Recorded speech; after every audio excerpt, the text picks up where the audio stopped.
tan solo 3 meses, las precandidaturas a la presidencia acumularon gastos de más de 80 millones de pesos. En cuestión de una semana, el cierre de precampañas aceleró los gastos de las contendientes con un incremento de 12.897.380 pesos. Esto según un análisis de Serendipia. La Comisión de Prerrogativas y Partidos Políticos del INE estableció un tope de gastos de 85.926.665 pesos para cada precandidata. Ninguna de las contendientes rebasa el techo de gastos establecidos por el INE.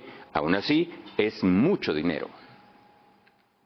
Y para hablar sobre las precampañas, saludo a Claudia Zavala, consejera electoral. Consejera, buenas noches. Gracias por la comunicación. Muchas gracias a ti, Juan Carlos. Te saludo con mucho gusto a ti y a toda la audiencia. El próximo jueves termina el periodo de precampañas, al menos en los plazos oficiales. ¿Cuál es su balance general de lo que ha visto y escuchado, obviamente desde la perspectiva de la autoridad electoral?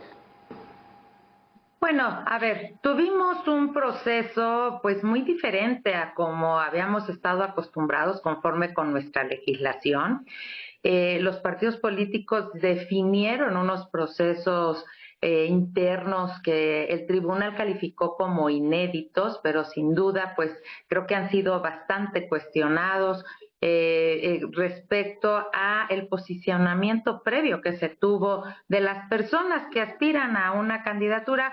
Por lo menos lo más visible que yo pudiera comentar pues es en el ámbito de la elección presidencial.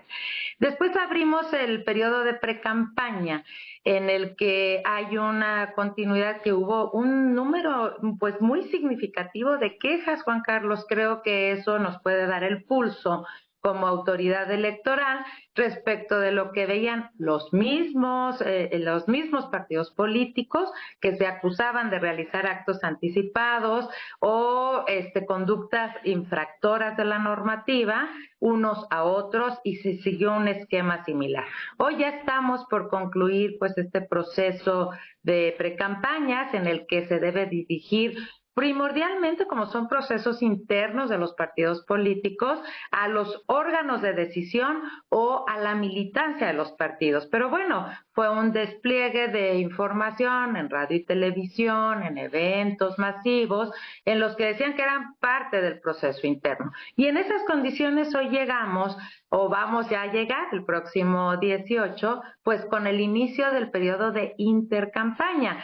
¿Qué significa la intercampaña? La intercampaña quiere decir que los partidos políticos van a cerrar ya los ciclos de los procesos internos de selección de precandidaturas, y en esa medida y en ese cierre de ciclos pues van a decidir quiénes van a ser las y los candidatos. Creo que este es un balance que toma en cuenta pues lo que llegó al instituto a través de las quejas presentadas y pues también la percepción ciudadana. En esa medida, pues estamos en esas condiciones, ¿no? Actualmente, próximos ya a iniciar el periodo de intercampaña, donde aquí sí es también muy clara la ley, no se pueden hacer actos de campaña. Ya se cierra el periodo de presentación de personas, ya sea a la militancia, a los órganos internos o a las y los simpatizantes de los partidos. Entiendo que en este periodo de intercampañas, que concluye el 29 de febrero, se lleva a cabo el registro de candidaturas a cargos federales, ¿es correcto?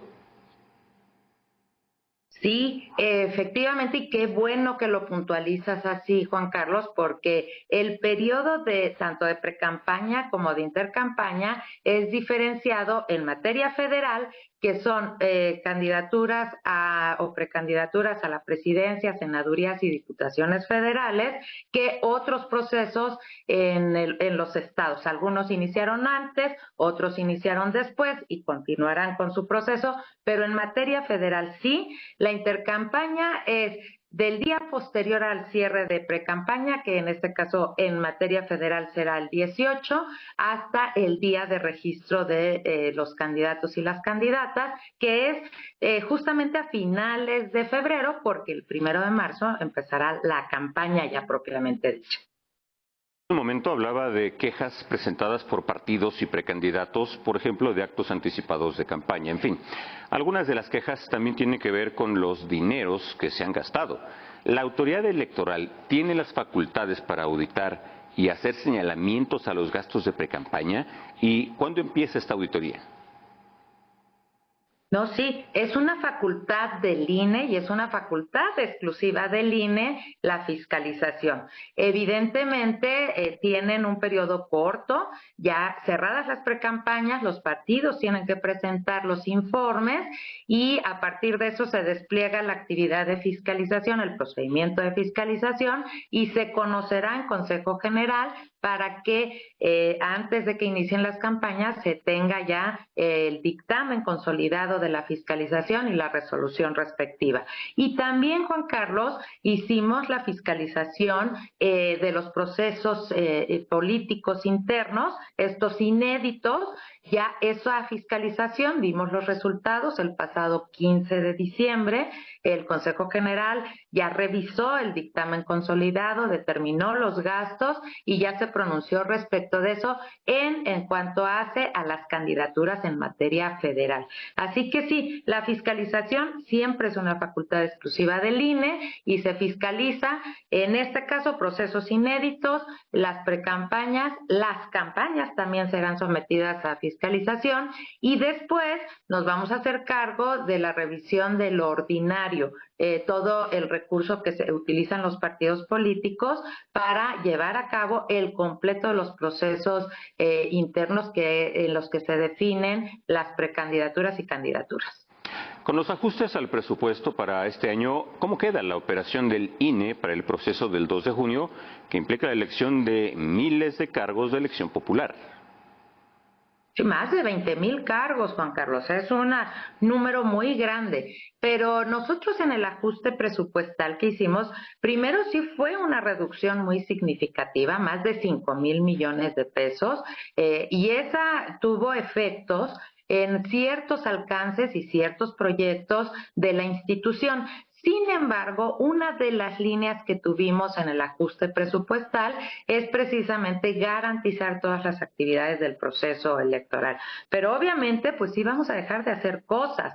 Afortunadamente, en el ajuste presupuestal, más de 3,500 millones de pesos de esa cantidad que se nos redujo había estado destinado al proceso de democracia directa, que es la consulta, que está regulada, pero que no se dio el supuesto. Nadie lo pidió de los sujetos autorizados y ese dinero pues abonó, pero nos hicimos cargo de una reducción de más de 1,400 millones de pesos, que es muy significativo y que sí se redujeron alcances de proyectos, se eliminaron algunos proyectos que tiene que ver con la organización interna del instituto y que tiene que ver también con la eficacia de nuestros procesos al interior, pero sí lo tuvimos que hacer y sí, hay que darle la garantía a la ciudadanía que el proceso electoral está garantizado. El ajuste presupuestal fue uno de los ejes primordiales, el que nosotros tuviéramos pues perfectamente bien garantizadas todas las acciones, las líneas de acción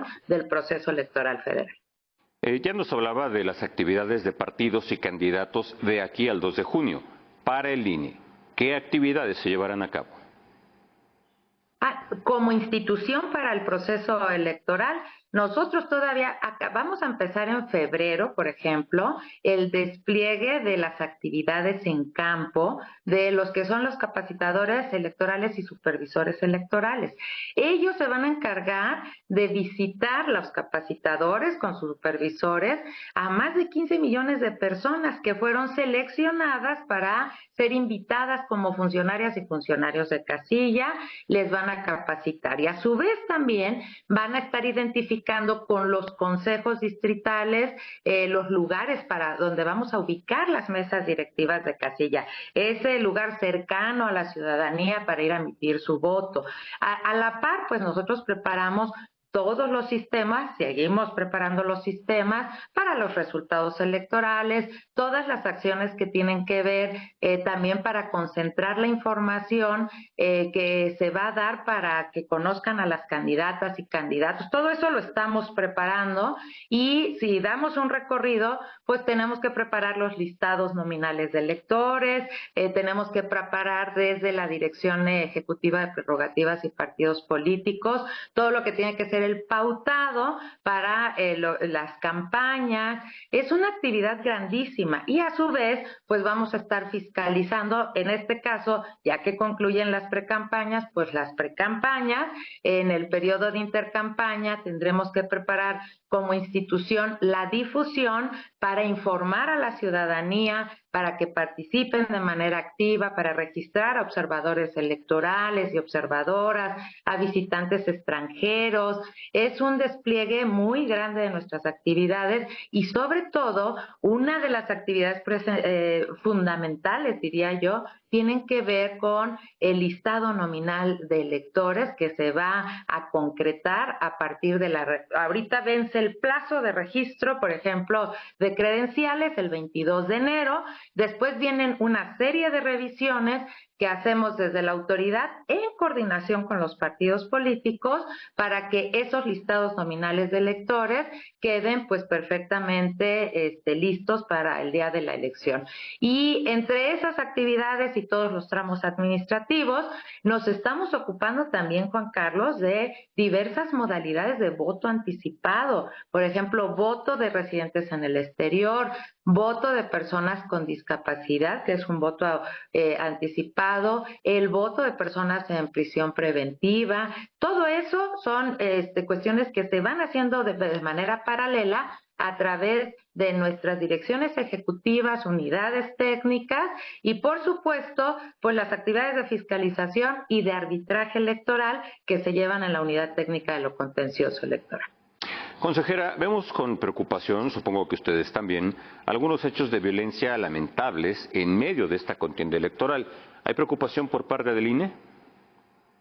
Pues nosotros estamos muy ocupados, Juan Carlos, porque eso es una actividad, la seguridad es una actividad que está a cargo de los gobiernos, tanto federal como estatales, municipales.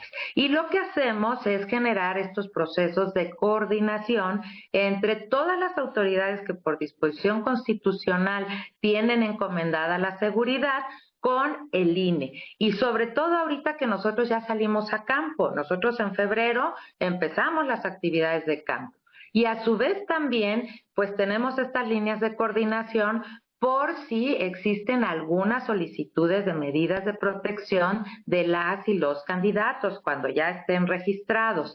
En esa medida, lo que estamos bien aceitados son en estas reuniones de coordinación, principalmente quien las lleva a cabo y quien está a su cargo, pues es la presidencia del instituto y la secretaría ejecutiva en coordinación con todas las áreas que tienen a su cargo esa alta responsabilidad de la seguridad. Y como usted lo dice, la seguridad pues es un tema que nos debe de mantener muy ocupados y muy atentos para que no tenga efectos perniciosos en este proceso electoral. ¿Hay algún foco rojo claro en este momento? No, fíjese que de la experiencia que nosotros hemos tenido, es una pregunta que nos hacen muy recurrentes, pero la ciudadanía siempre ha dado muestras que le gusta participar y que lo hace en condiciones de paz. Yo espero que ese mismo ejemplo que nos ha dado siempre las y los ciudadanos, pues hoy lo tengamos también replicado en este proceso electoral, pues para que podamos seguir adelante y atender en su justa dimensión todos los problemas de seguridad que se nos puedan presentar. Consejera Claudia Zavala, le agradezco mucho la comunicación y espero conversar con usted nuevamente. Muchísimas gracias a usted, Juan Carlos, por esta oportunidad, este espacio, y déjeme aprovecharlo para informarles a la ciudadanía que tienen que hacer algún trámite, inscribirse en el padrón, hacer un cambio de domicilio, que tienen hasta el 22 de enero para hacerlo, porque la credencial es la llave que permite el ejercicio de todos los derechos político-electorales. Muchísimas gracias. Muchísimas gracias nuevamente.